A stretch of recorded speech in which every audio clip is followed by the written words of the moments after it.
मरम चारबदी पुलिसना करिगुंबा case अमदा fake encounter तौखिबदा वही अमत फोंदोखितबसु लेबनी समना हायरबदा Hyderabad थोकिबा doctor Priyanka Reddy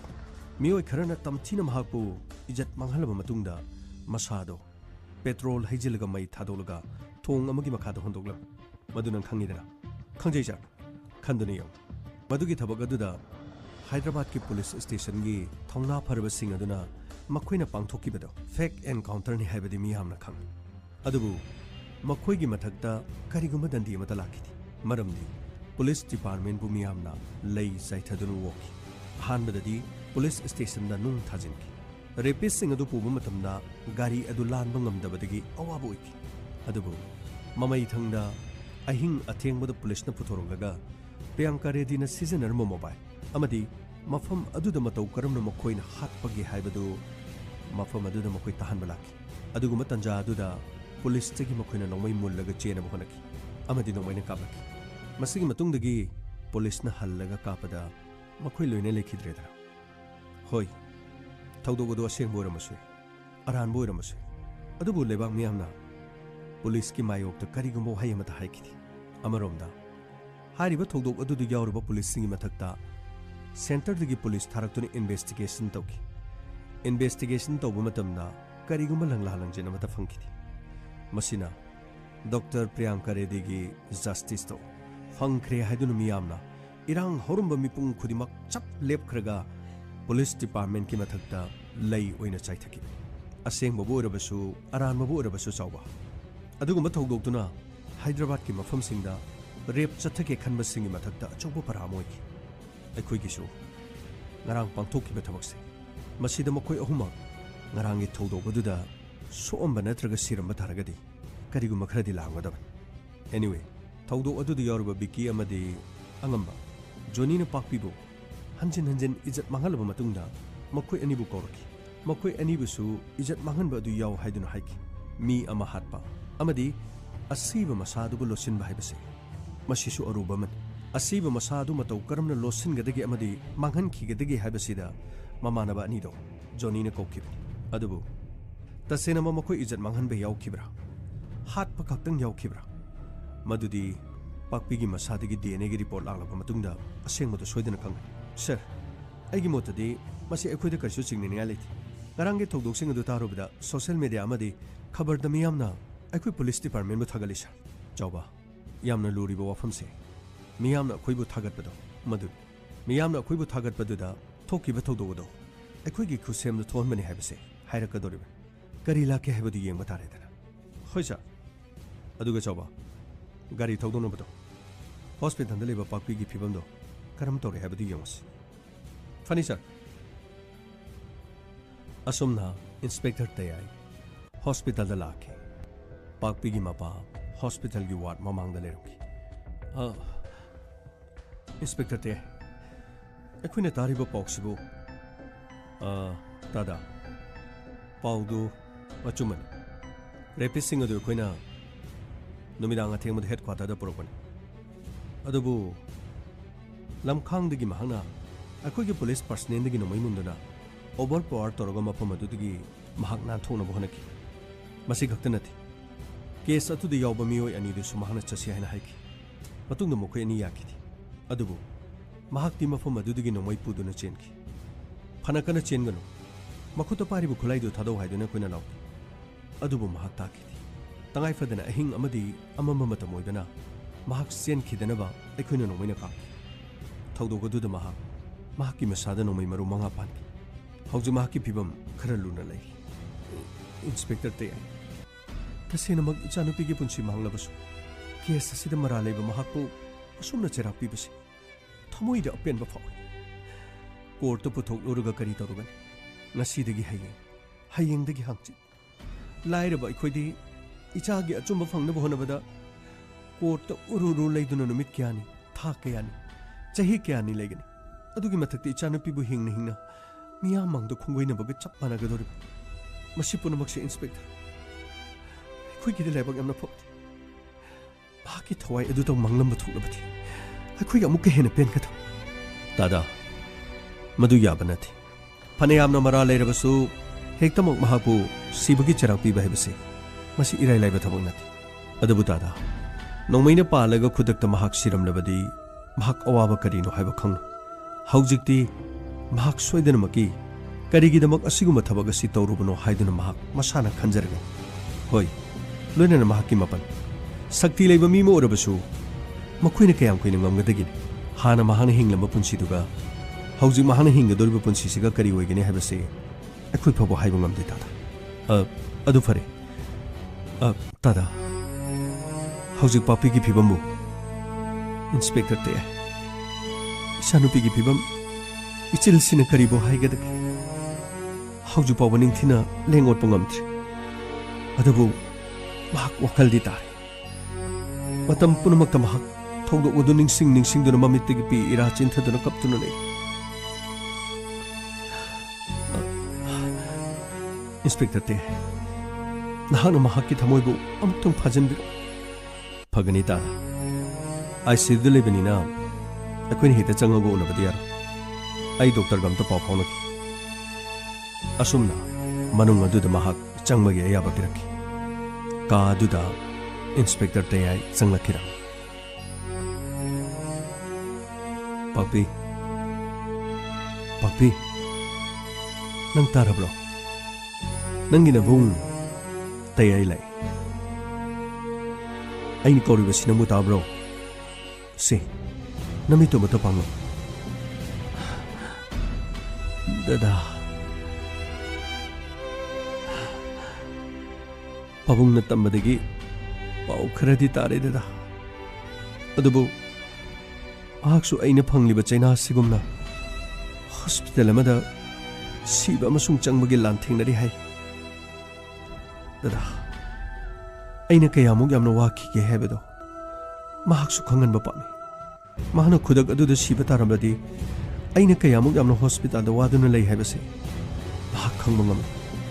ꯑꯗꯨꯕꯨ ꯗꯗꯥ ꯑꯩꯒꯤ ꯀꯣꯛꯊꯛꯇ ꯂꯩꯔꯝꯕ ꯂꯃꯟ ꯈꯨꯝꯅꯤꯡꯕꯒꯤ ꯂꯨꯝꯂꯕ ꯄꯣꯠꯂꯨꯝ ꯑꯗꯨꯗꯤ ꯗꯗꯥꯅ ꯊꯥꯡꯗꯕꯤ ꯗꯗꯥ ꯅꯆꯟꯅ ꯗꯗꯥꯒꯤ ꯇꯧꯕꯤꯕ ꯄꯨꯟꯁꯤ ꯆꯨꯞꯄ ꯀꯥꯎꯖꯔꯣꯏ ꯅꯠꯇꯦ ꯄꯥꯄꯤ ꯑꯗꯨꯝꯅ ꯈꯟꯕ ꯌꯥꯗꯦ ꯃꯁꯤ ꯀ꯭ꯔꯤꯃꯤꯅꯦꯜ ꯑꯃꯅ ꯄꯨꯂꯤꯁꯀꯤ ꯃꯈꯨꯠꯇꯒꯤ ꯅꯥꯟꯊꯣꯛꯅꯕ ꯆꯦꯟꯒꯦ ꯍꯥꯏꯇꯥꯔꯗꯤ ꯃꯗꯣ ꯇꯥꯔꯤꯕ ꯗꯁꯥꯁꯤꯗꯒꯤ ꯍꯦꯟꯅ ꯈꯨꯗꯣꯡ ꯊꯤꯒꯗꯧꯔꯤꯕꯅꯤ ꯃꯔꯥꯏꯕꯛ ꯐꯕꯅꯤ ꯃꯍꯥꯛꯄꯨ ꯑꯇꯝꯅꯅ ꯑꯩꯅ ꯍꯥꯠꯀꯦ ꯍꯥꯏꯗꯨꯅ ꯇꯧꯔꯝꯂꯕꯗꯤ ꯈꯨꯗꯛꯇꯁꯨ ꯁꯤꯕ ꯌꯥꯔꯝꯃꯅꯤ ꯑꯗꯨꯕꯨ ꯃꯤꯅꯤꯁꯇꯔ ꯑꯃꯒꯤ ꯏꯃꯨꯡ ꯃꯅꯨꯡ ꯋꯥꯠꯇ ꯄꯥꯗꯕ ꯅꯥꯏꯇꯣꯝ ꯇꯥꯔꯕꯤ ꯅꯨꯄꯤ ꯑꯃꯗ ꯌꯦꯡꯂꯤꯕ ꯃꯤꯠꯌꯦꯡ ꯃꯈꯣꯏꯒꯤ ꯈꯨꯗꯣꯡꯆꯥꯕ ꯐꯪꯒꯅꯤ ꯍꯥꯏꯔꯕꯗꯤ ꯃꯈꯣꯏꯅ ꯆꯠꯊꯔꯤꯕ ꯊꯣꯡꯁꯤꯡ ꯑꯁꯤ ꯃꯇꯨꯡꯗ ꯑꯃꯨꯛ ꯊꯣꯛꯇꯅꯕ ꯑꯩꯈꯣꯏꯅ ꯄꯔꯥ ꯇꯝꯕꯤꯕ ꯆꯪꯏ ꯁꯦ ꯍꯧꯖꯤꯛꯇꯤ ꯅꯪ ꯀꯔꯤꯃꯇ ꯈꯜꯂꯨꯔꯅꯨ ꯃꯍꯥꯛꯅ ꯒ꯭ꯌꯥꯟ ꯍꯦꯛ ꯇꯥꯔꯛꯄꯒ ꯀꯣꯔꯠꯇ ꯄꯨꯊꯣꯛꯇꯨꯅ ꯁꯣꯏꯗꯅꯃꯛꯀꯤ ꯕꯤꯆꯥꯔ ꯇꯧꯒꯗꯧꯔꯤꯕꯅꯤ ꯃꯗꯨꯗ ꯀꯔꯤ ꯑꯣꯏꯔꯦ ꯍꯥꯏꯕꯗꯣ ꯑꯩꯈꯣꯏ ꯃꯇꯝ ꯉꯥꯏꯃꯤꯟꯅꯁꯤ ꯑꯗꯨꯒ ꯄꯥꯄꯤ ꯅꯨꯃꯤꯠ ꯑꯗꯨꯒꯤ ꯊꯧꯗꯣꯛ ꯑꯗꯨ ꯃꯇꯧ ꯀꯔꯝꯅ ꯊꯣꯛꯈꯤꯕꯅꯣ ꯍꯥꯏꯕꯗꯣ ꯑꯩꯈꯣꯏꯗ ꯔꯤꯄꯣꯔꯠ ꯑꯃꯇꯪ ꯄꯤꯌꯨ ꯃꯁꯤꯅ ꯔꯦꯄꯤꯁꯁꯤꯡ ꯑꯗꯨꯗ ꯑꯩꯈꯣꯏꯅ ꯄꯔꯥ ꯑꯃ ꯇꯝꯕꯤꯕ ꯃꯇꯝꯗ ꯃꯈꯣꯏꯕꯨ ꯀꯣꯔꯠꯇ ꯄꯨꯊꯣꯛꯄ ꯑꯃꯗꯤ ꯆꯩꯔꯥꯛ ꯄꯤꯕ ꯃꯇꯝꯗ ꯀꯥꯟꯅꯒꯗꯧꯔꯤꯕꯅꯤ ꯊꯧꯗꯣꯛ ꯑꯗꯣ ꯀꯔꯝꯅ ꯊꯣꯛꯈꯤꯕꯅꯣ ꯍꯥꯏꯕꯗꯨ ꯅꯪꯅ ꯑꯩꯈꯣꯏꯗ ꯈꯔ ꯆꯨꯝꯅ ꯇꯝꯃꯨ ꯗꯗꯥ ꯊꯧꯗꯣꯛ ꯑꯗꯣ ꯑꯩꯅ ꯀꯣꯂꯦꯖꯇꯒꯤ ꯊꯣꯔꯛꯄ ꯃꯇꯝꯗ ꯀꯣꯂꯦꯖꯀꯤ ꯒꯦꯠꯇ ꯒꯥꯔꯤ ꯉꯥꯏꯗꯨꯅ ꯂꯩꯈꯤ ꯃꯗꯨꯒꯤ ꯃꯇꯨꯡꯗ ꯃꯍꯥꯛ ꯒꯥꯔꯤ ꯊꯧꯔꯛꯈꯤ ꯍꯥꯏ ꯄꯥꯄꯤ ꯌꯨꯝ ꯍꯜꯂꯗꯣꯏꯔꯣ ꯏꯁ ꯁꯥꯎꯔꯤ ꯃꯥꯜꯂꯤꯅꯤ ꯄꯥꯄꯤ ꯑꯩꯅꯤ ꯈꯪꯗ꯭ꯔꯕꯣ ꯖꯣꯅꯤ ꯈꯪꯗ꯭ꯔꯦ ꯑꯣ ꯊꯣꯛꯆꯣꯡꯒꯤ ꯖꯣꯅꯤ ꯈꯪꯗ꯭ꯔꯕꯣ ꯐꯦꯁꯕꯨꯛꯀꯤ ꯃꯦꯁꯦꯟꯖꯔꯗ ꯑꯩꯅ ꯃꯦꯁꯦꯖ ꯌꯥꯝ ꯊꯥꯏ ꯑꯍꯥꯟꯕꯗꯗꯤ ꯅꯪ ꯈꯔ ꯈꯨꯝꯃꯝꯃꯤ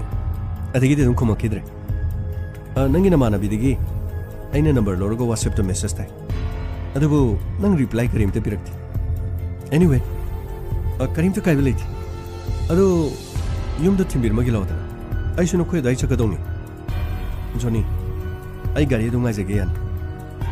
ꯑꯣ ꯄꯥꯄꯤ ꯅꯪꯁꯨ ꯂꯩꯁꯥꯕꯤꯅꯤ ꯑꯩꯁꯨ ꯄꯥꯈꯪꯅꯤ ꯄꯥꯈꯪ ꯑꯃꯅ ꯂꯩꯁꯥꯕꯤꯗ ꯅꯨꯡꯁꯤ ꯍꯥꯏꯕꯗꯤ ꯀꯔꯤ ꯑꯀꯥꯏꯕ ꯂꯩꯒꯦ ꯅꯪꯅ ꯌꯥꯗ꯭ꯔꯦ ꯑꯗꯨ ꯀꯔꯤ ꯇꯧꯔꯒꯦ ꯏꯆꯝ ꯆꯝꯅ ꯑꯩꯈꯣꯏ ꯃꯔꯨꯞ ꯑꯣꯏꯕꯗꯤ ꯌꯥꯏꯗꯅ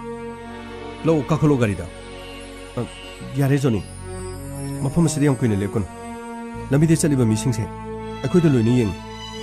ꯑꯩ ꯒꯥꯔꯤ ꯑꯗꯨꯝ ꯉꯥꯏꯖꯒꯦ ꯌꯥꯅꯤ ꯄꯥꯛꯄꯤ ꯅꯪ ꯁꯤꯔꯤꯌꯁ ꯌꯥꯝ ꯑꯣꯏꯃꯟꯈ꯭ꯔꯦꯗ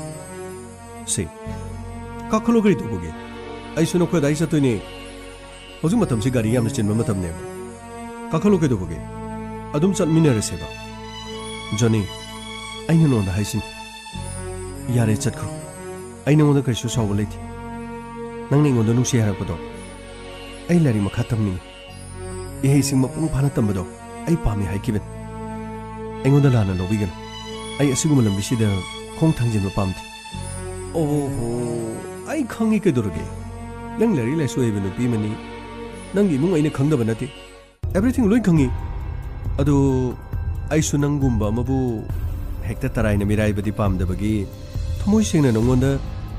ꯄꯥꯛꯄꯤ ꯑꯥꯏ ꯂꯚ ꯌꯨ ꯀꯔꯤ ꯀꯥꯏꯒꯦ ꯁꯤꯕꯨ ꯅꯠꯇꯦ ꯁꯤꯕꯨ ꯑꯩꯅ ꯅꯪꯒꯤ ꯈꯨꯗꯥꯡ ꯄꯥꯏꯔꯒ ꯆꯤꯡꯕ꯭ꯔꯕ ꯖꯣꯅꯤ ꯀꯔꯤꯅꯣ ꯅꯪ ꯇꯧꯏꯁꯤꯕꯣ ꯄꯥꯛꯄꯤ ꯑꯩꯅ ꯍꯥꯏꯕꯁꯤ ꯌꯥꯗ꯭ꯔꯕꯅꯤꯅ ꯑꯩ ꯒꯥꯔꯤꯗꯒꯤ ꯀꯨꯝꯊꯔꯒꯦꯀꯣ ꯑꯗꯨꯒ ꯋꯥꯔꯤ ꯐꯖꯅ ꯁꯥꯟꯅꯔꯁꯤ ꯖꯣꯅꯤ ꯌꯥꯔꯦ ꯌꯥꯔꯦ ꯌꯥꯔꯦꯕ ꯀꯨꯝꯃꯛꯀꯅꯣ ꯌꯥꯔꯦ ꯑꯗꯨꯗꯤ ꯒꯥꯔꯤꯗ ꯀꯥꯈꯠꯂꯣ ꯑꯩ ꯀꯔꯤꯒꯨꯝꯕ ꯑꯃꯠꯇ ꯅꯉꯣꯟꯗ ꯍꯥꯏꯒꯗꯕ ꯅꯠꯇꯦ ꯑꯩꯈꯣꯏ ꯃꯔꯨꯞ ꯃꯄꯥꯡ ꯑꯣꯏꯅ ꯑꯗꯨꯃꯛ ꯇꯤꯟꯅꯁꯤ ꯅꯪꯒ ꯑꯩꯒ ꯄꯥꯎ ꯐꯥꯎꯅꯈꯤꯗꯕꯁꯨ ꯅꯠꯇꯦꯗꯅ ꯑꯗꯨꯕꯨ ꯖꯣꯅꯤ ꯑꯩ ꯅꯪꯒ ꯅꯨꯡꯁꯤꯅꯕꯗꯤ ꯅꯠꯇꯦ ꯅꯪꯅ ꯃꯦꯁꯦꯟꯖꯔꯗ ꯃꯦꯁꯦꯖ ꯊꯥꯔꯛꯄꯗꯨꯗ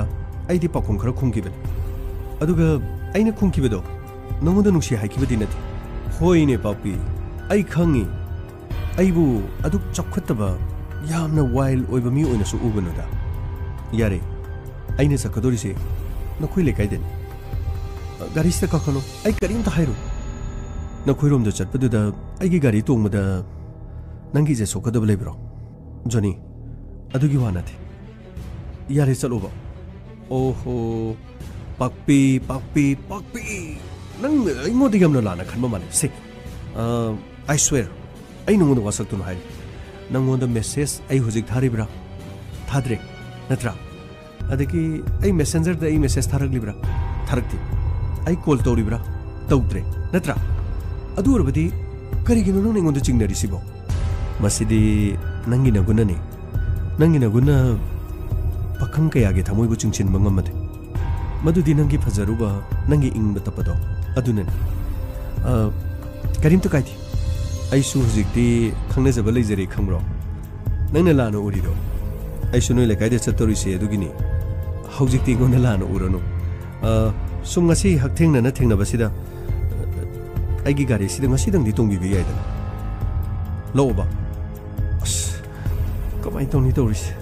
ꯃꯤꯁꯤꯡꯁꯦ ꯂꯣꯏꯅ ꯌꯦꯡꯅꯔꯦ ꯀꯃꯥꯏꯅ ꯇꯧꯅꯤ ꯑꯁ ꯌꯥꯔꯦꯗ ꯄꯥꯄꯤ ꯀꯣꯛ ꯀꯥꯈꯠꯂꯨ ꯀꯩꯗꯧꯕꯒꯦ ꯀꯌꯥꯝ ꯀꯨꯏꯅꯤꯒꯦ ꯀꯤꯂꯣꯃꯤꯇꯔ 4 ꯈꯛꯀꯤ ꯋꯥꯅꯤ ꯀꯥꯈꯠꯂꯁꯤ ꯀꯥꯈꯠꯂꯣ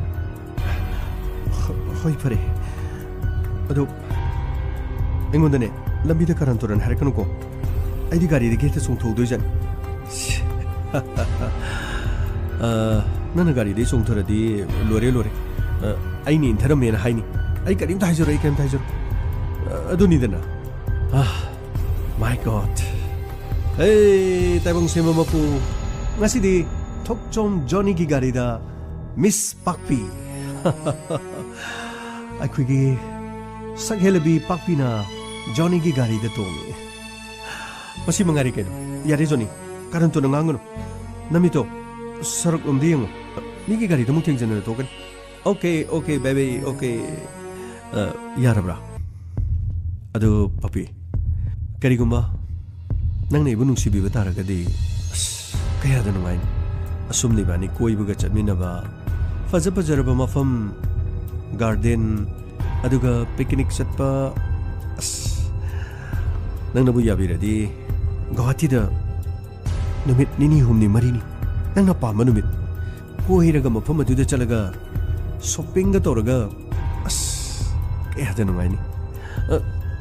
ꯋꯥꯔꯧꯕ ꯌꯥꯗꯦꯀꯣ ꯁꯨꯝ ꯍꯥꯏꯕꯅꯤ ꯑꯗꯨꯃꯥꯏꯅ ꯇꯧꯁꯦꯅ ꯍꯥꯏꯕ ꯅꯠꯇꯦꯗ ꯖꯣꯅꯤ ꯅꯪ ꯋꯥ ꯉꯥꯡꯗꯅ ꯑꯗꯨꯝ ꯂꯩꯔꯦ ꯒꯥꯔꯤꯗꯣ ꯃꯥꯡꯗ ꯌꯦꯡꯉꯨ ꯑꯣꯀꯦ ꯑꯣꯀꯦ ꯑꯩ ꯑꯗꯨꯝ ꯌꯦꯡꯉꯤ ꯀꯩꯗꯧꯔꯒꯦ ꯑꯩ ꯌꯥꯝꯅ ꯀꯟꯇ꯭ꯔꯣꯜꯗꯅꯦ ꯑꯩꯅ ꯊꯧꯔꯤꯁꯦ ꯑꯩꯉꯣꯟꯗ ꯂꯥꯟꯅ ꯈꯟꯒꯅꯣꯕ ꯌꯥꯔꯦ ꯇꯥꯅꯤꯡꯗꯦ ꯅꯪꯅ ꯉꯥꯡꯉꯤꯕꯁꯤꯡꯗꯣ ꯑꯩ ꯅꯥꯀꯣꯡ ꯑꯁꯤ ꯁꯤꯡꯖꯥꯏ ꯌꯩꯔꯕꯅꯤ ꯈꯔ ꯊꯨꯅ ꯑꯃꯗ ꯆꯠꯂꯣ ꯅꯠꯇ꯭ꯔꯒ ꯒꯥꯔꯤꯁꯤ ꯈꯥꯝꯒꯦ ꯍꯥꯏꯕ꯭ꯔꯥ ꯑꯩ ꯃꯐꯝ ꯑꯁꯤꯗꯒꯤ ꯑꯣꯇꯣ ꯋꯥꯏꯔꯒ ꯆꯠꯆꯈ꯭ꯔꯣꯁꯨ ꯌꯥꯏ ꯑꯁ ꯄꯥꯛꯄꯤ ꯅꯪꯅ ꯑꯩꯉꯣꯟꯗ ꯂꯥꯟꯅ ꯈꯜꯂꯦꯃꯤ ꯄꯥꯛꯄꯤ ꯑꯩꯅꯗꯤ ꯊꯣꯛꯆꯣꯝ ꯖꯣꯅꯤꯒꯤ ꯒꯥꯔꯤ ꯑꯁꯤꯗ ꯃꯤꯁ ꯄꯥꯛꯄꯤꯅ ꯇꯣꯡꯕꯒꯤ ꯅꯨꯡꯉꯥꯏꯖꯕꯗꯨ ꯐꯣꯡꯗꯣꯛꯆꯕꯩ ꯋꯥꯅꯤ ꯁꯤ ꯐꯥꯎꯕꯒꯤ ꯍꯛꯇꯨ ꯑꯩꯉꯣꯟꯗ ꯂꯩꯇ꯭ꯔꯗꯤ ꯑꯩꯁꯨ ꯅꯪ ꯒꯥꯔꯤꯁꯤꯗ ꯇꯣꯡꯉꯨꯕꯒꯤ ꯀꯔꯤ ꯀꯥꯟꯅꯔꯨꯅꯤ ꯖꯣꯅꯤ ꯅꯪ ꯌꯥꯝꯅ ꯉꯥꯡꯉꯦ ꯒꯥꯔꯤꯁꯤ ꯈꯥꯝꯒꯦꯔꯥ ꯑꯩ ꯑꯃꯨꯛꯇ ꯀꯨꯝꯍꯧꯒꯦ ꯄꯥꯎꯄꯤ ꯄ꯭ꯂꯤꯁ ꯑꯩ ꯀꯔꯤꯝꯇ ꯍꯥꯏꯖꯔꯔꯣꯏ ꯄꯥꯎꯄꯤ ꯑꯩ ꯊꯃꯣꯏ ꯑꯩꯒꯤ ꯊꯃꯣꯏ ꯄꯨꯕ ꯉꯝꯗꯦ ꯅꯤꯡꯊꯤꯕꯤ ꯃꯥꯒꯤ ꯁꯛꯇꯝ ꯎꯔꯨꯕꯗ ꯖꯣꯅꯤ ꯒꯥꯔꯤꯗꯨ ꯆꯨꯝꯅ ꯊꯧ ꯍꯥꯏꯕꯅꯤ ꯑꯣ ꯄꯥꯛꯄꯤ ꯁꯨꯝ ꯅꯪꯉꯣꯟꯗ ꯍꯥꯏꯕ ꯅꯠꯇꯦ 이사이네 시디 이사이 어머니 그리 이사이노 두고 너는 세이도 그리 이사이노 봐 아이지 덕분이다 그리 농기 능기 가리시 똥우번 가리시 가무세 너 가무세 papi please 여기도 뭐 only 2 kilometer 가랑아이 2 kilometer 야리 이 그림 다 이자로시 ngasi jam nungai aigi punsida aigi gari sida asumna mana tongani habasi khaluba leiti this chance is never come twice halagloina papi sum kainom ta haijage atai nati nang nami tu mai khani yang kono say like this papi ngasidi thokchom joni gi gari da papi na tongbi adubu masina ahoba madi aruibu igada mal am I right Johnny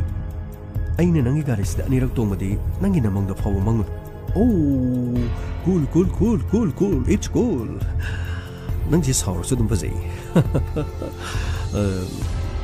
sorry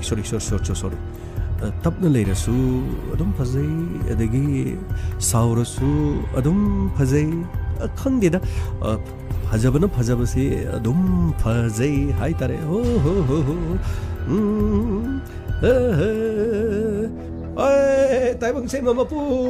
ngasi dengam nungai Johnny ai pu kari nungi mai gari se tongo bana Johnny gari sem to khamgera yare ba papi ai karim ta haija dire ke dorge isai ketang sakpu su yade taibang mapu da ngasi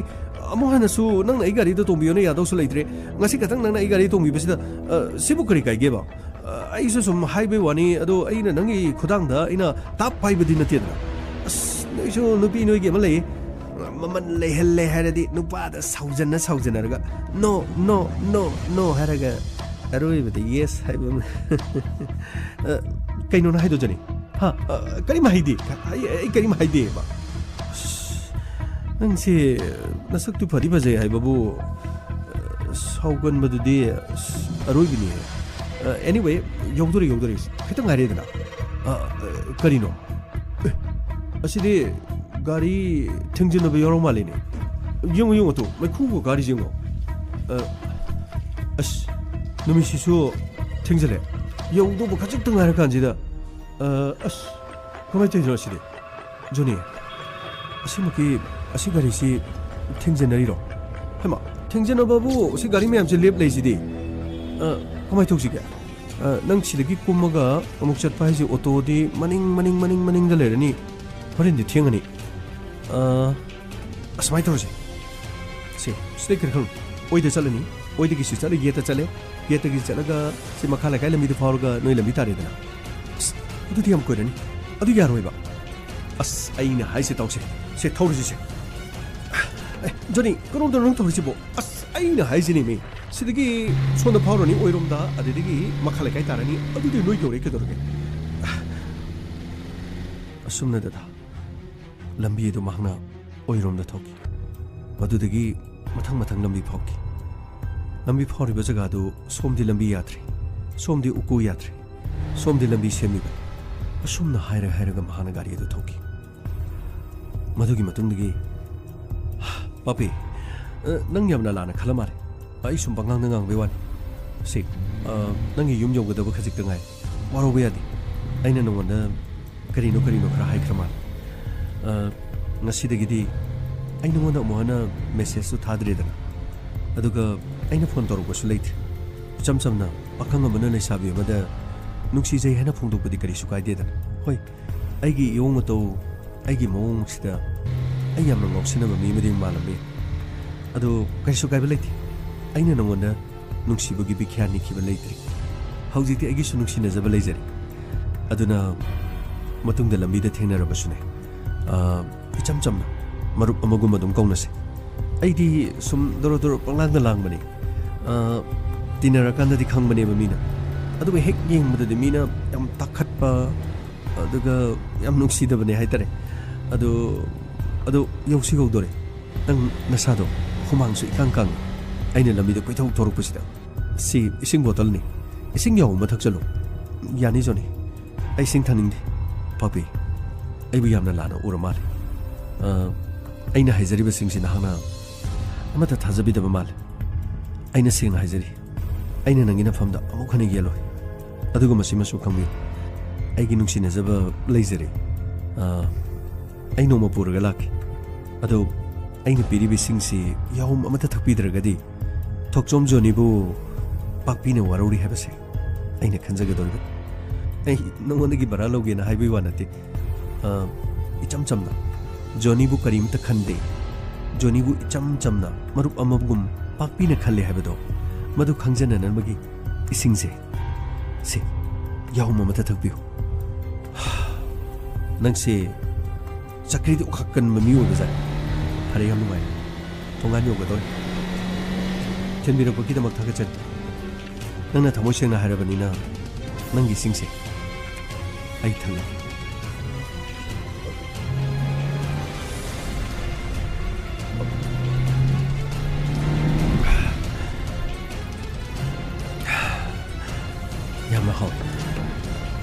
ꯑꯗꯣ ꯁꯤꯗꯒꯤꯗꯤ ꯂꯝꯕꯤꯗ ꯊꯦꯡꯅꯕꯗ ꯅꯪꯒꯤ ꯃꯑꯣꯡ ꯃꯇꯧꯗꯣ ꯇꯧꯔꯛꯅꯨꯀꯣ ꯋꯥꯔꯧꯕ ꯌꯥꯗꯦ ꯑꯩꯁꯨ ꯑꯩꯒꯤ ꯄꯥꯟꯗꯝ ꯑꯃꯈꯛ ꯂꯩ ꯑꯩ ꯍꯧꯖꯤꯛꯁꯦ ꯑꯩꯒꯤ ꯄꯨꯟꯁꯤꯗ ꯀꯅꯥꯝꯇ ꯅꯨꯡꯁꯤꯅꯕ ꯂꯩꯇꯦ ꯑꯩꯁꯨ ꯃꯇꯤꯛ ꯆꯥꯕ ꯃꯤ ꯑꯃꯗꯤ ꯑꯣꯏꯈꯤꯒꯦ ꯍꯥꯏꯗꯨꯅ ꯍꯣꯠꯅꯕꯒꯤꯅꯤ ꯑꯗꯣ ꯁꯤꯐꯥꯎꯕ ꯊꯤꯟꯕꯤꯔꯛꯄꯒꯤ ꯊꯥꯒꯠꯆꯔꯤ ꯑꯣꯀꯦ ꯄꯥꯄꯩ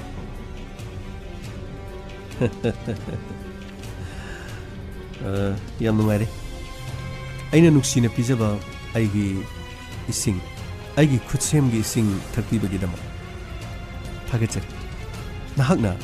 ꯊꯣꯛꯆꯣꯝ ꯖꯣꯅꯤꯒꯤ ꯒꯥꯔꯤꯗ ꯑꯅꯤꯔꯛ ꯇꯣꯡꯉꯣꯏ ꯍꯥꯏꯕ ꯑꯩ ꯈꯪꯖꯩ ꯃꯔꯝ ꯑꯗꯨꯅ ꯉꯁꯤꯒꯤ ꯆꯥꯟꯁ ꯑꯁꯤ ꯃꯥꯡꯍꯟꯅꯤꯡꯗꯕꯗꯒꯤ ꯀꯩꯅꯣ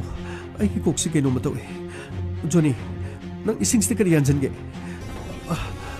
ꯖꯣꯅꯤ ꯑꯩꯒꯤ ꯃꯤꯠꯁꯦ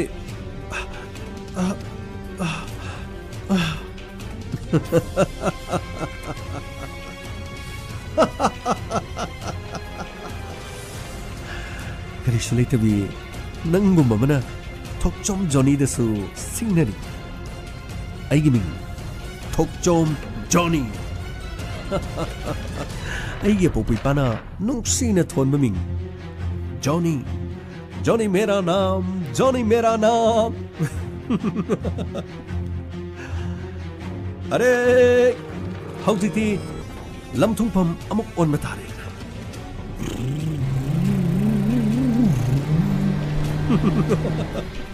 असुमनदरा हिने ज्ञान तारकपदा चिंगमगी नापोम अमदा इफी इरोल सेलिबा फिरोल पुनमक इसादा मता थोंगमदे ꯑꯩꯒꯤ ꯏꯖꯠ ꯃꯥꯡꯈꯤ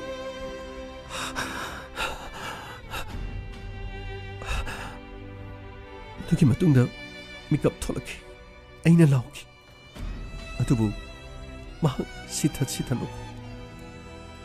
ꯀꯧꯔꯣ ꯍꯧꯖꯤꯛꯇꯤ ꯀꯧꯔꯣ ꯅꯪꯅ ꯀꯧꯕꯗ ꯂꯝꯍꯥꯡ ꯑꯁꯤꯗ ꯀꯅꯥ ꯇꯥꯒꯗꯕ ꯊꯣꯛꯆꯣꯝ ꯖꯣꯅꯤꯅ ꯏꯔꯦꯝ ꯂꯦꯝꯅ ꯏꯐ ꯐꯖꯅ ꯅꯉꯣꯟꯗ ꯍꯥꯏꯗ꯭ꯔꯣ 이마기 마마우 오이레시 이마기 마마우 오이레시 나는 까리 타자기게 아이고 야마 파타바 미몬 우다 어이 아이시 파타바 미몬 나티네 아이시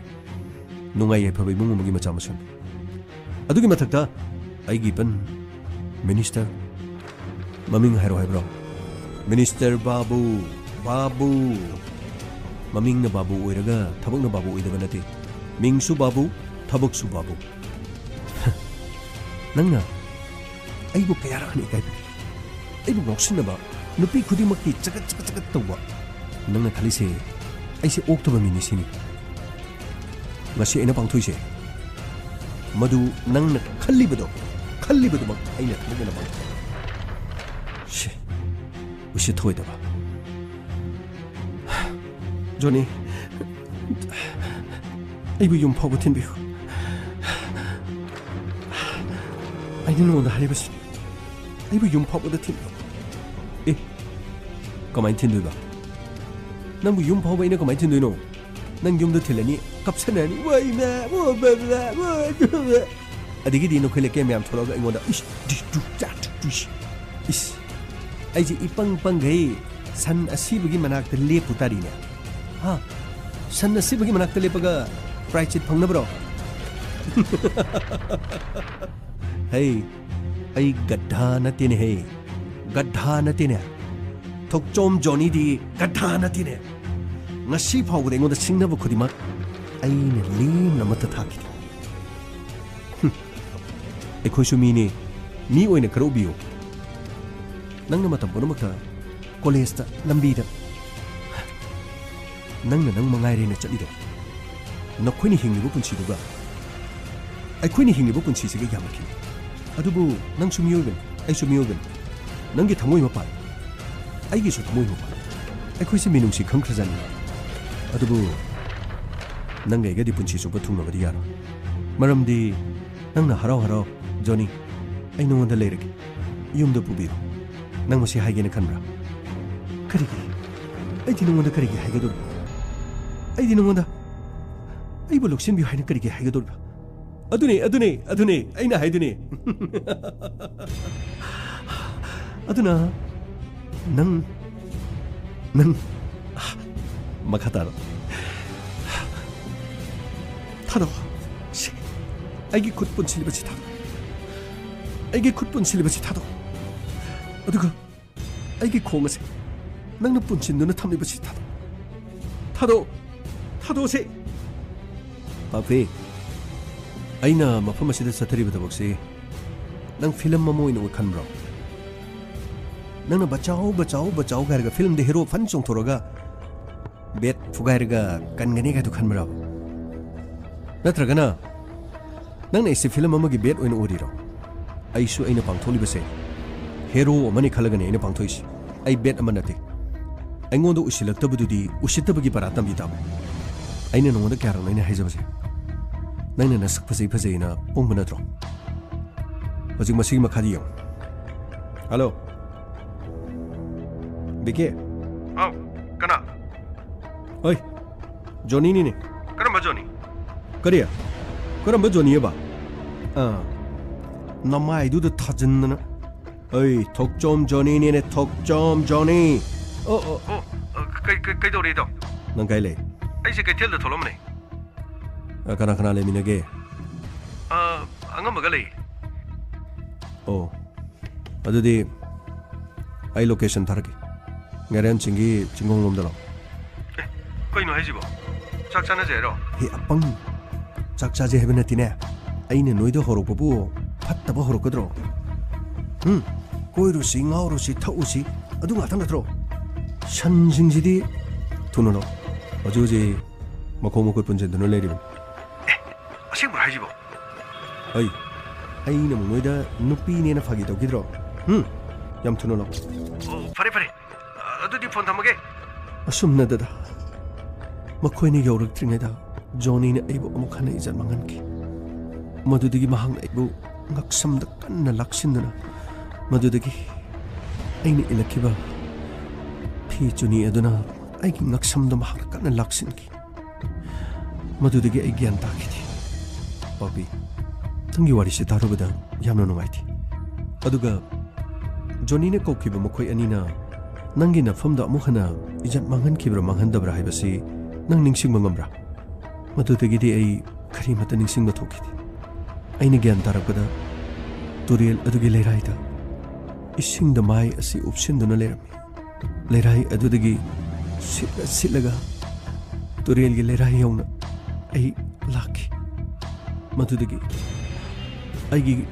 मखोन हौना थोक्त्रब खोंजेल असिना कना कना लेबगे हाइदुना इना लाउकी मतम मधुदा मिहोई अमा अनिखक चंगसिलक्तुना आईबु थेंगनबदगी आईबु हॉस्पिटल दा मखोइना पुबिरखिब पापी हौजिक मखा ताबदा बिकी अमदी अंगमा मखोइगी स्टेटमेंट सु अखोइ अमाना लौखिगे लुरिबदी नरांग थोकिबा थौदोगसिदगी केस असे अतोप ऑफिसर अमना पाइखिबसु अदुबु हौजिक फाउबदा लेरिबा आइना खोमजलिबा नंगी स्टेटमेंट सिंग असे मसिगी मरिक चुम्बादु आइना पुथोकनी करिमतो वागन हौजिकती नंगी पुंसीदा लेरंबा अमुबा कालियदो ngasiदगी लौथोक्लबनी हाइना खलो अदुगा पापी हौकिबा थौदोक अदु निंसिंगलगा इसाना इसाबु दंडी पीगे हाइदुना खखनगन मपानदा लेरिबा नंगी अपोकपना नंगी दमक क्याम वाचे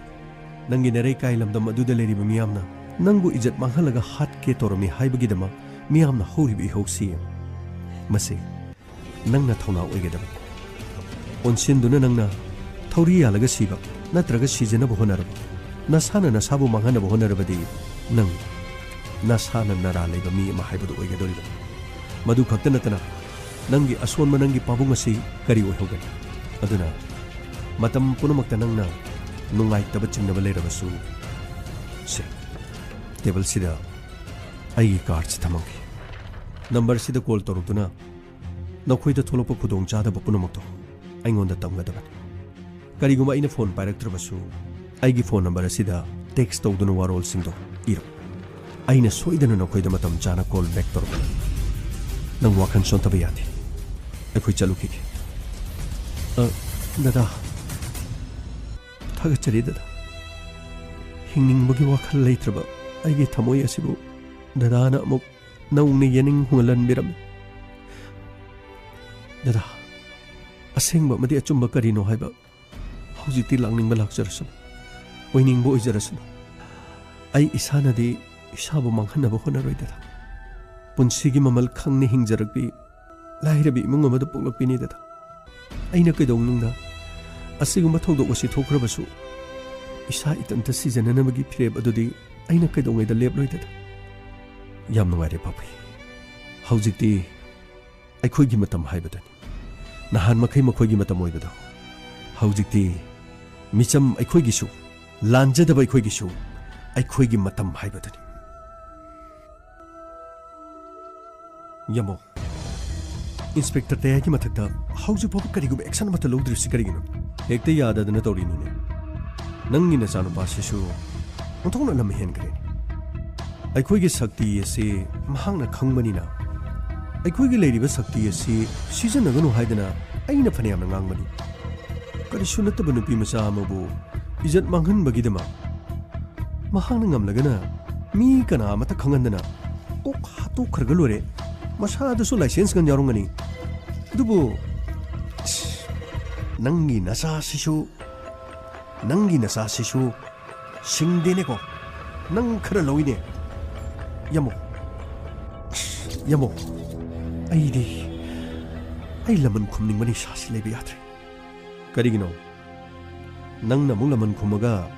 नचानु पागी होनबा ngamdri नंगे मको चेंचेलो हारिब्रो आई वखनो मुन खलो ओलक पचही ददी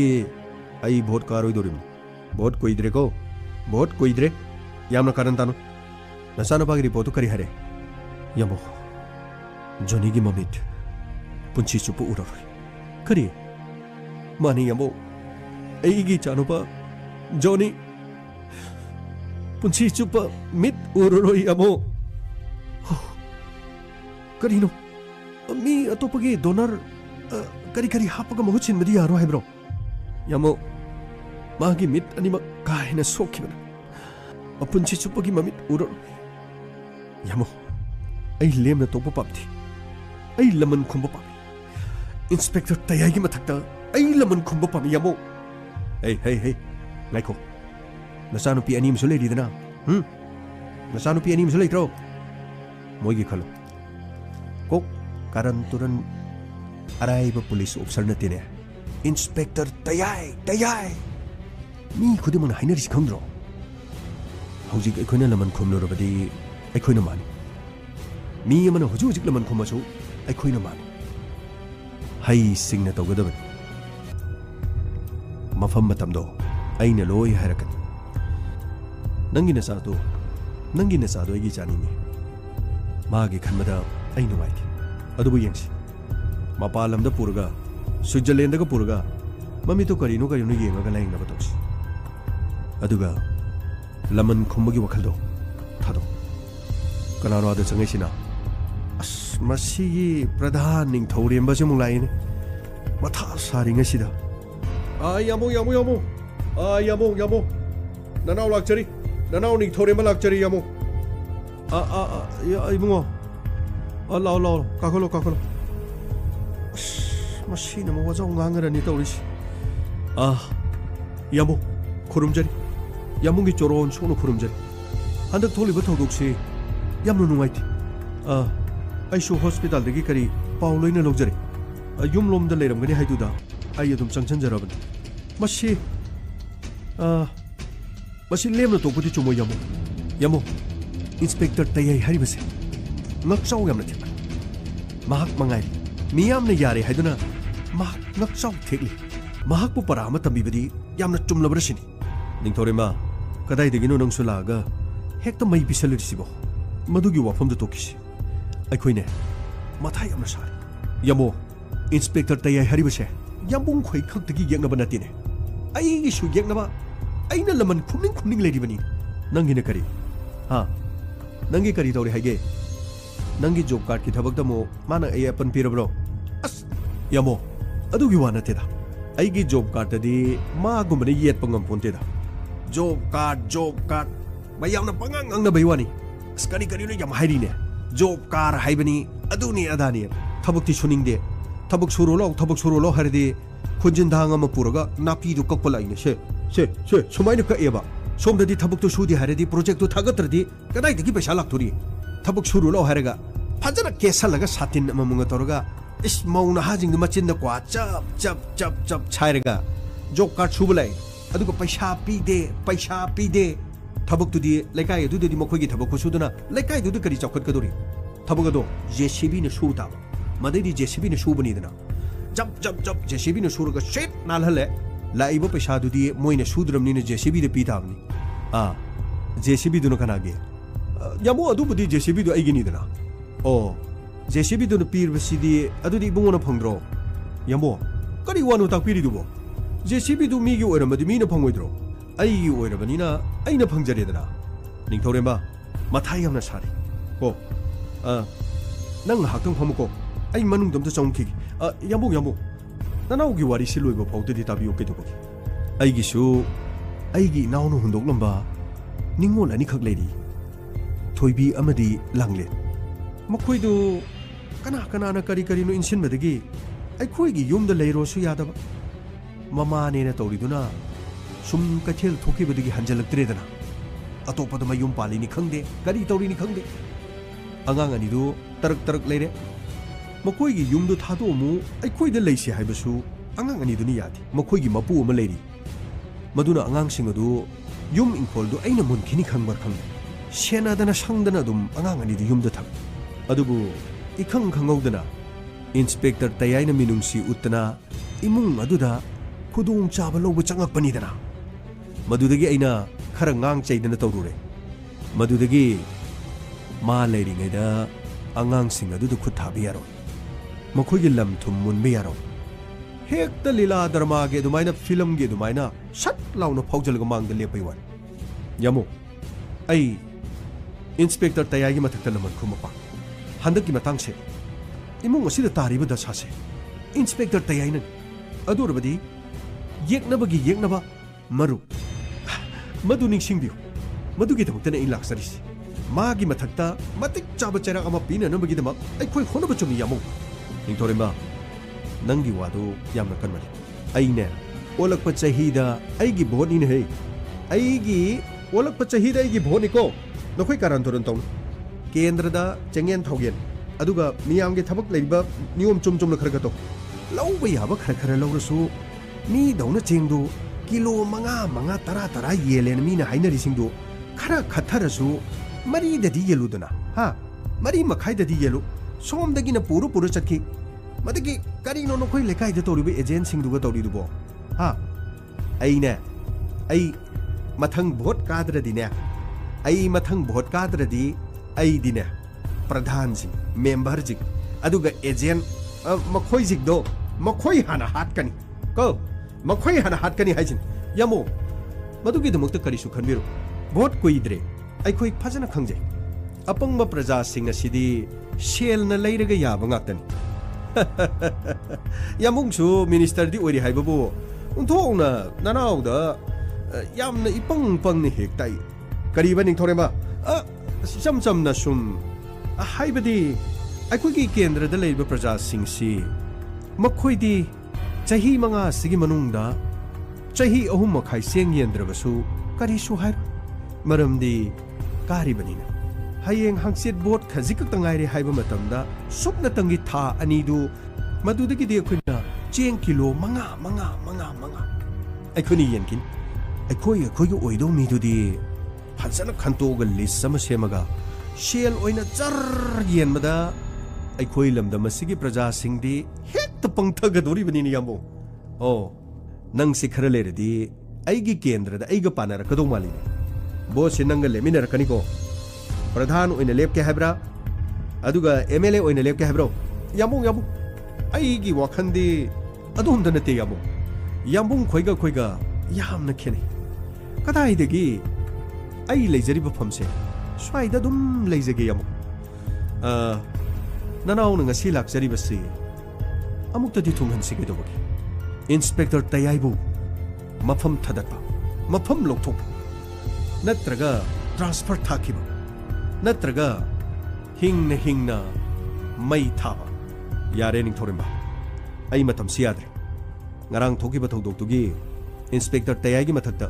थौदोक अदुगी मतंगदा कुमना थिजलगा थौदोक अदो असेंगब्रा सेंगदब्रा हाइबदो मदुगिदमक होम डिपार्टमेंट गा मीटिंग अमले फनी यामो येकनबा मरो येकनबदी मरो निंगथौरेमबुसु सिंगनबदा नतना यामबुंग बाबुगी मुंगदसु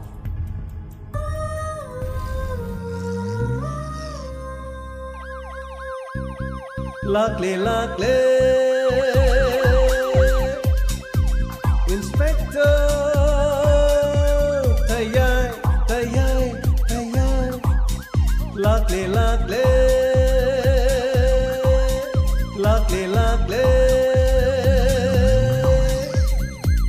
Inspector